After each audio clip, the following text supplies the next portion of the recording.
Assalamualaikum warahmatullahi wabarakatuh. Perkenalkan, nama saya Amanda Rizarani dengan NIM 240960. Saya dari Prodi Pendidikan Fisika kelas A. Di sini saya akan mempresentasikan tentang tugas saya eksperimen fisika dasar momentum. Untuk anggota kelompoknya ada saya sendiri Amanda Rizarani, lalu ada Hasna Nabila dan juga Lisa. Untuk pendahuluannya, momentum adalah besaran vektor yang menggambarkan kekuatan gerak suatu benda. Dihitung dengan rumus P sama dengan M dikali V, di mana P itu adalah momentum dengan satuan kilogram kali meter per second, dengan M-nya adalah massa, dan V adalah kecepatan. Pentingnya momentum dalam fisika terletak pada hukum kekekalan momentum yang menyatakan bahwa dalam sistem tertutup tanpa gaya eksternal, total momentum sebelum dan sesudah tumbukan tetap konstan.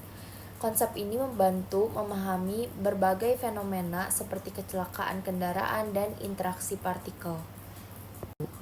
Lalu untuk latar belakang percobaannya, percobaan momentum ini menggunakan sliding board dilakukan untuk membuktikan hukum kekekalan momentum dan memahami konsep dasar momentum dalam fisika. Dalam percobaan ini kita dapat mengamati interaksi antara dua benda dengan massa berbeda saat bergerak di atas permukaan yang halus, serta menganalisis hasilnya untuk memperkuat pemahaman tentang konservasi momentum dan impuls. Tujuan dari penelitian mencari nilai momentum ini adalah untuk membuktikan keberlakuan hukum kekekalan momentum dan juga menentukan koefisien restitusi dari tumbukan antara dua benda. Untuk dasar teorinya, ketika dua buah benda bermassa M1 dan M2 berada dalam sistem tertutup dan bertumbukan, maka akan berlaku hukum kekekalan momentum, di mana momentum total masing-masing benda sebelum bertumbukan sama dengan momentum total masing-masing benda setelah bertumbukan. Untuk alat dan bahannya, kita menggunakan seperangkat alat linear air track type GB 200N PH 003. Untuk prosedur percobaannya, di sini kita melakukan dua percobaan yang membuktikan keberlakuan hukum kekekalan momentum dengan prosedur percobaan kalibrasi dengan menggunakan cincin untuk memastikan bahwa runway terpasang lurus, terus juga ukur massa kereta yang akan digunakan, nyalakan blower, tempatkan kereta yang sudah terpasang, terus juga tempatkan kereta kedua di runway, lepaskan kereta pertama sampai menumbuk kereta kedua yang sedang diam, 8 rekam video pergerakan kereta dengan menggunakan kamera. Yang ke-9 lakukan langkah 5-8 dengan berbagai ukuran kereta. Yang ke-10 lakukan langkah 5-9 dengan cara menggerakkan kedua kereta berlawanan arah. Yang kedua itu percobaan mengukur koefisien restitusi tumbukan. Yang pertama, set runway sedemikian rupa sehingga runway memiliki kemiringan sekitar 8 derajat seperti pada gambar ya. Terus yang kedua, pasang repulsion ring pada stopper. Yang ketiga, letakkan kereta di atas runway pada jarak tertentu. Yang keempat, kereta akan menumbuk stoppers dan akan terpental ke jarak tertentu. Catat itu sebagai S1-nya.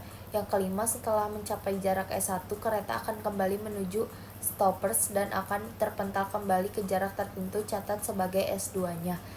Lalu yang keenam, rekam video pergerakan kereta dan hitunglah koefisien restitusi. Yang ketujuh, lakukan langkah 3-6 sebanyak 5 kali. Untuk analisis datanya, ini adalah percobaan yang pertama. Kita mendapatkan 3 data. Yang pertama dengan M1 0,0364, M2-nya 0,07419, V1-nya 8,273, V2 dan V aksen 1-nya 0, V aksen 2-nya 8,085, P-nya 0,301132 dan P aksennya 0,59982,615. Itu adalah percobaan kereta satu besar dan kereta dua kecil. Lalu untuk kereta yang sama dan kereta yang saling berbeda arah itu dapat dilihat pada PPT yang telah saya tunjukkan, maka di sini dapat disimpulkan bahwa P dan juga P aksennya itu hampir mendekati angka yang sama. Untuk percobaan yang kedua, yaitu menentukan koefisien restitusinya, kita menggunakan berbagai jarak yang ada yang 180, 170, 160, 150, dan juga 140. Dengan jarak menghasilkan jarak S1 dan S2 yang berbeda-beda. Untuk 180 itu S1-nya 100, S2-nya 65, dan koefisien restitusinya itu kita dapatkan 0,80. Untuk jarak 170 kita dapatkan S1-nya 100, S2 65, dan juga koefisien restitusinya 0,80. Untuk jarak 160 kita dapatkan S1 180, S2 60, dan yang terakhir koefisien restitusinya 0,77. Untuk jarak 150 kita dapatkan S1-nya 95, S2-nya 60, dan koefisiennya 0,79. Untuk untuk percobaan kelimanya di jarak 140 kita dapatkan S1-nya 85, S2-nya 60, dan juga koefisiennya 0,84. Di sini dapat kita lihat bahwa koefisien restitusi yang kami dapatkan itu setara ya, rata-ratanya itu 0,8. Maka kesimpulannya adalah percobaan momentum menggunakan sliding board bertujuan untuk membuktikan keberlakuan hukum kekekalan momentum dan dapat menentukan koefisien restitusi dari tumbukan antara dua benda. Data yang diperoleh dari waktu dan jarak tempuh digunakan untuk menghitung percepatan dan momentum. Rata-rata sama dengan 0,8. Hasil percobaan menunjukkan bahwa momentum sebelum dan sesudah tumbukan termasuk ke dalam tumbukan lenting.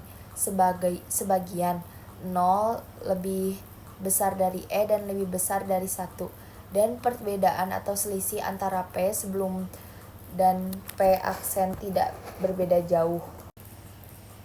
Nah, maka dengan demikian percobaan ini memperkuat pemahaman tentang hubungan antara gaya massa dan percepatan dalam membuktikan keberlakuan hukum kekekalan momentum.